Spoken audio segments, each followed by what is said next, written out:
Monsieur le rabbin. Boker Tov, messieurs. Lo Khalaf Afilou Yom Echad. Il y a moins d'une journée qui est passée entre le Mahamad Arsinaï, entre le moment où Dieu a donné les 10 commandements, et le début de Mishpatim. Non, ça tourne. À Torah Nitena Baboker, ou Gvar Ba'erev Nitenu Dina Mishpatim. La Torah a été donnée le matin, comme vous le savez. Le matin, c'est les 10 commandements, on est censé pas réveiller, enfin, on connaît tous l'histoire. Ouais. En tout cas, c'est le matin que ça s'est passé, c'est sûr. Donc, le matin, on était au pied du mont Sinaï pour recevoir la Torah, écrite, d'accord, les 10 commandements. Et dès l'après-midi, dès le soir, Ve'ele Mishpatim. Tout de suite, tac, on enchaîne, vas-y, les lois, voici les lois, les lois, les lois. Et la question qui est posée ce matin est de savoir Madoua Nehemar Asher Tassim Lifnehem. Pourquoi est-ce qu'il est écrit voici les lois que tu présenteras devant eux? Bien évidemment, c'est devant eux. Devant qui tu veux qu'on les présente les lois? On est en train de parler aux enfants d'Israël, ils ont reçu la Torah, les 10 commandements. D'accord, on enchaîne, voilà les lois que je vais leur présenter. Pourquoi il y a écrit Lifnehem? Alors, Khazak, Rachid répond à la question. Il dit que ça soit bien clair, que tu leur expliques tout en détail. C'est Lifnehem, c'est-à-dire tout est bien dressé. D'accord, tu fais pas un truc où c'est pas clair, etc. Toi, Moshe, tu as le devoir de tout transmettre, bien expliquer, etc. Bien. Mais on va voir un autre enseignement ce matin. Pour comprendre la réponse, il faut passer par une petite histoire. On aime les petites histoires. Une histoire qui est rapportée dans le livre de Shemot Rabbah. Donc le Midrash sur le livre de Shemot. Le Midrash sur Shemot. Les Titus à Racha, Aya Achyan, Ushmo Akilas. Titus, on connaît Titus, le gouverneur romain. Ça, pardon, c'est dans la Gemara de Gittin, excusez-moi cette histoire.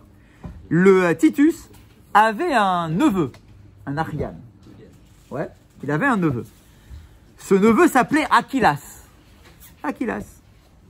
Pa'amachat, pana Akilas le Adirianos, Kesar, ve'amarlo, chashka nafshi le Dgayer ve'liyot Yehudi. Un jour, ce Akilas, donc le neveu de Titus, s'est tourné vers Adrien, qui était également un des gouverneurs romains, et il lui dit, écoute, Adrien, chashka nafshi le Dgayer. J'ai envie de me convertir au judaïsme. Ah bah, c'est une gifle. Un gouverneur romain en train de faire la guerre contre les Béné Israël, etc. Voilà que le neveu, donc le neveu de Titus, c'est le neveu de Titus. C'est le même cas que l'os, en fait. Bien sûr, Khatak, il y en a plein des comme ça. Le neveu de Titus, il arrive et il dit, j'ai envie de me convertir. On est en train de faire la guerre contre les Juifs, et il arrive, ouais, moi je veux devenir comme eux, je veux devenir un Ben Israël. Et Adrien, il entend ça. Il lui dit, mais t'es malade. La Ouma Azo Atarotseli Tztaref, tu veux t'associer à ce peuple-là qu'on est en train d'écraser, qui a aucune gloire de rien, on va tout leur détruire, tout leur saccager. T'es fou, t'es fou. Que tu veuilles te convertir à une époque où les Juifs, ils sont bien glorieux, avec le temple, avec le roi Salomon, etc. À la rigueur, ça donne envie. Mais là, c'est pas en vogue. D'accord, pas du tout. On est en train de les massacrer, il y a des morts partout, ils sont en train de se révolter, etc. Il dit quoi? T'as envie de t'associer à ce peuple-là, quoi? C'est ça qui te donne envie de ressembler à ça? Kol kacharbe paralti kede le bazota, kol kacharbe hirakti mehem. J'ai tellement fait, donc dit Adrien, j'ai tellement fait pour les écraser, j'ai tellement fait pour en tuer.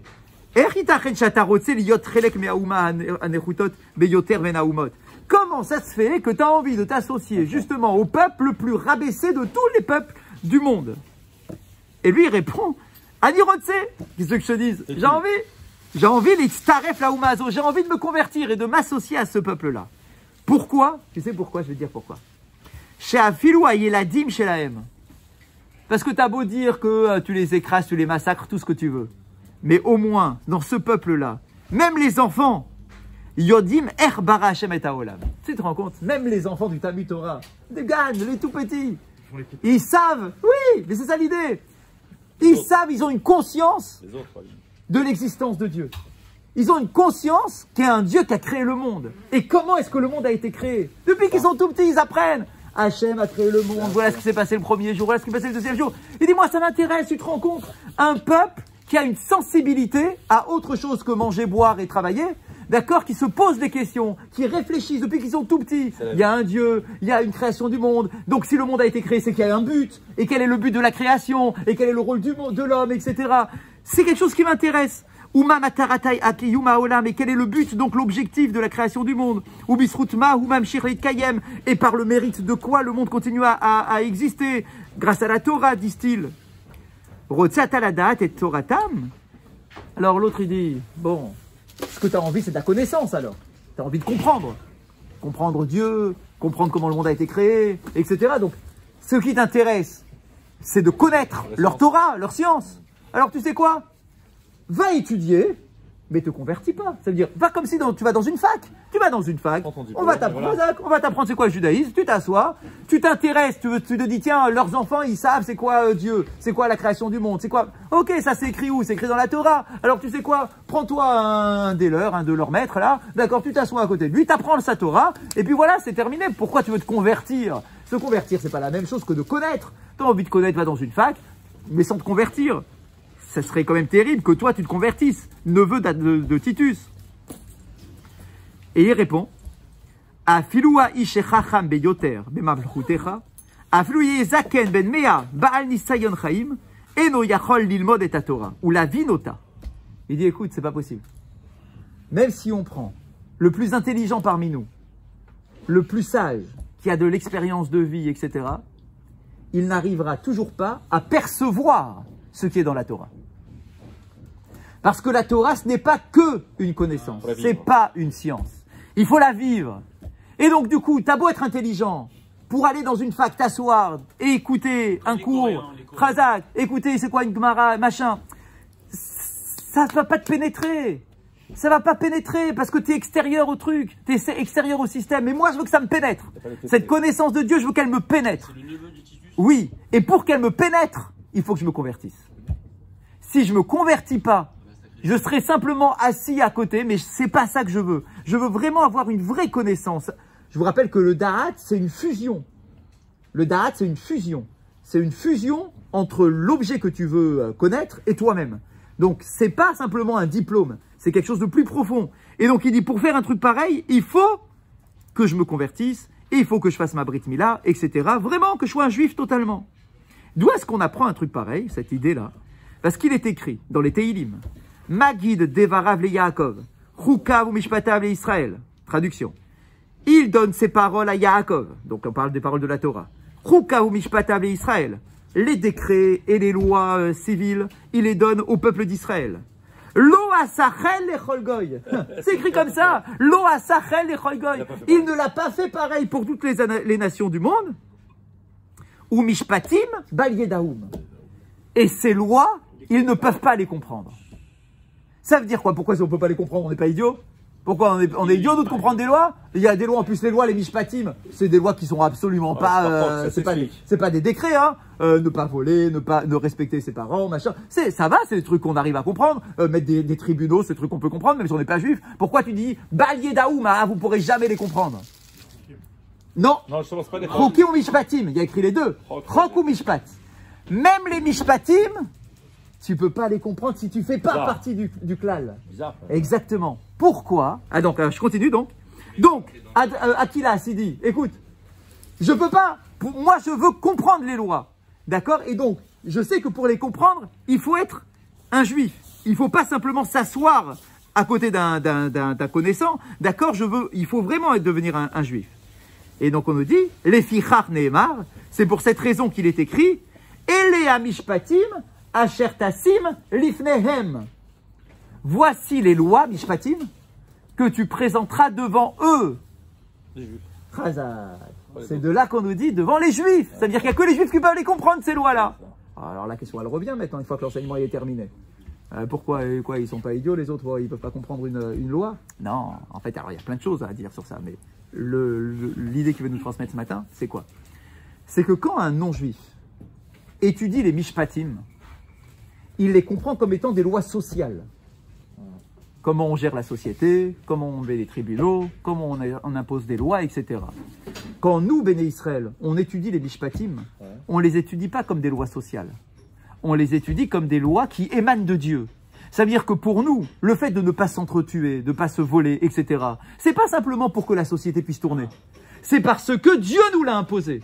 Ça veut dire qu'à travers les lois sociales, nous, Béné Israël, on y voit la main de Dieu. Ve'elea mishpatim, ces mishpatim, c'est comme les chukim. De la même façon qu'un chok, c'est une volonté divine que tu ne peux pas, qui te dépasse largement.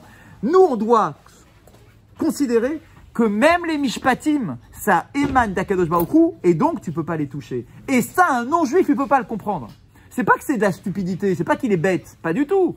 Il peut pas comprendre qu'une loi qui gère la société puisse émaner de Dieu. Eux, ils se disent quoi? Ils se disent, une loi, c'est nous qui les gérons, c'est nous les hommes.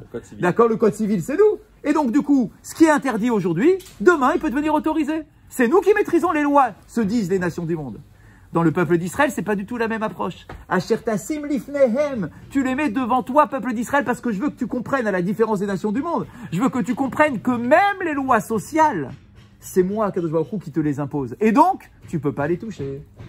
Tu peux pas les modifier. Même une loi sociale. Si demain, tu as décidé que telle chose, civile, hein, c'est du civil, d'accord, qui était interdit avant par la Torah, bon, ça va, on peut changer, c'est plus à la mode, ouais. c'est plus dans l'air du temps, etc. On va modifier, on dit, bah non, je suis désolé, on peut pas, parce que Mishpatim, c'est l'ifnehem, Mishpatim, c'est aussi comme les Chukim, c'est imposé par Akadosh Baruch Hu. Et donc, c'est pour ça que Akilas, il dit, si je reste à l'extérieur du peuple, ça va pas pénétrer, je vais pas comprendre le truc. Il faut nécessairement que je me convertisse pour y arriver, et je vous rappelle, Akilas, il a été contre ce que lui a dit Adrien et Titus. Il s'est converti. Vezachaliot Tana. Ah ouais. Il est devenu Tana. C'est énorme ça. C'est quoi son nom? Il a changé quel nom? Akilas Hager. On l'appelle Akilas le converti. Rabbi Akilas. On le voit dans la Gemara. Alors on voit où? Il nous dit Bedor Ashlishi Shel Atanaïm. C'est un Tana de l'époque de la 3e génération des Tanaïm. Vous savez que les Tanaïm ouais, se partagent en générations. Donc c'est la 3e génération des Tanaïm. Vetal Midam, Shel, Rabbi Eliezer, Rabbi Yehoshua, ve Rabbi Akiva. Ah, c'était l'élève. C'était l'élève. Excusez-le du peu.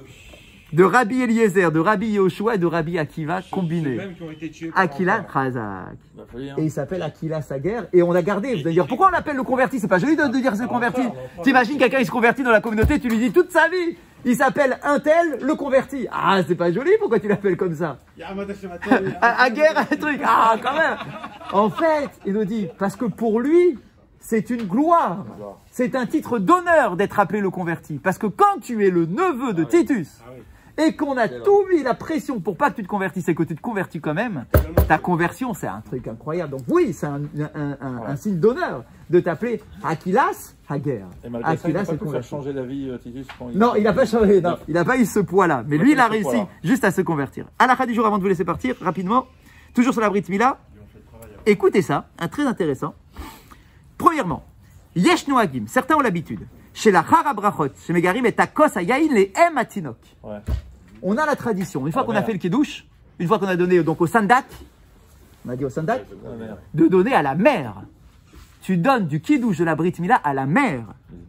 Chez Gam Hitishtem Imenu, que elle aussi elle boive. Chez Al-Kos Yaïn, alors pourquoi? Chez Al-Kos Yaïnzo, Amrou Shira, ou Bikshura Chamim Alatinok, ve Alimo. Parce que dans ce texte-là, de la nomination, là, vous savez, et puis de la bracha du Kiddush, quoi, de compter la brite, il est écrit quoi?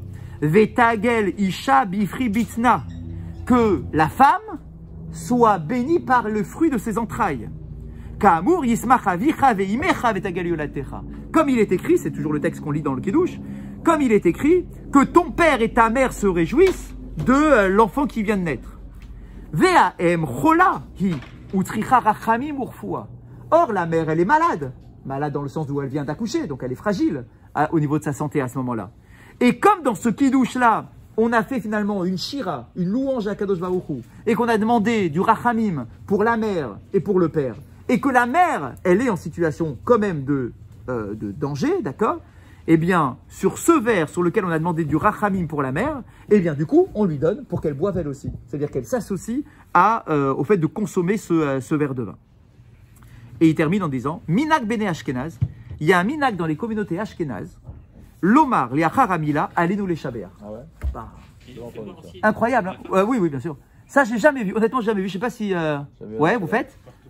Regardez ça. Il dit dans le monde Ashkenaz, il y a la coutume de faire allez-nous les Shabéar à la fin de la Brit Mila. C'est-à-dire, quel rapport maintenant avec le Noé Shaber à la fin de la Brit Mila? On n'est pas, je parle pas ici d'une Brit Mila qui est au milieu de l'office et que tu vas terminer l'office avec. C'est pas ça. Tu as terminé l'office, ou bien tu fais à midi, d'accord? Tu fais ta Brit Mila et à la fin, dans le minhag Ashkenaz, c'est de faire aller Noé Shaber. D'ailleurs, c'est écrit dans quel rapport? Ah, il n'y a pas la tefila, mais il y a écrit Yesh, Noagim le aussi fallait Noé Shaber. Bah, magnifique. Pourquoi? D'où vient ce minhag donc dans le monde Ashkenaz de faire aller Noé Shaber? Très jolie raison. Qu'est-ce qu'on dit dans le Noé Shaber? Veyadata hayom. Non, c'est pas cette phrase. Attends, excusez-moi. Où est-ce qu'il est? Ah, voilà. Qu'est-ce qu'on dit dans l'Enoï Shaber? Shelo asanu kegoye ha'aratzot. Tu ne nous as pas fait comme les nations du monde qui se prosternent devant machin. Tu ne nous as pas fait comme les nations du monde. Or, la Brit Mila, c'est le geste par excellence qui fait que tu n'es pas comme les nations du monde. D'accord? Tu te différencies des nations du monde. Les nations du monde ne font pas la Brit Mila. Le peuple d'Israël fait la Brit Mila. Donc, du coup, c'est une logique que dans le texte de Alenu Shaber qui vient proclamer cette différenciation entre les nations du monde et le peuple d'Israël. Or, toi, tu viens de faire la Brit Mila. Donc, tu proclames à ce moment-là, Alenu Shaber. On te remercie, Hachem, d'avoir fait que nous soyons différents des nations du monde.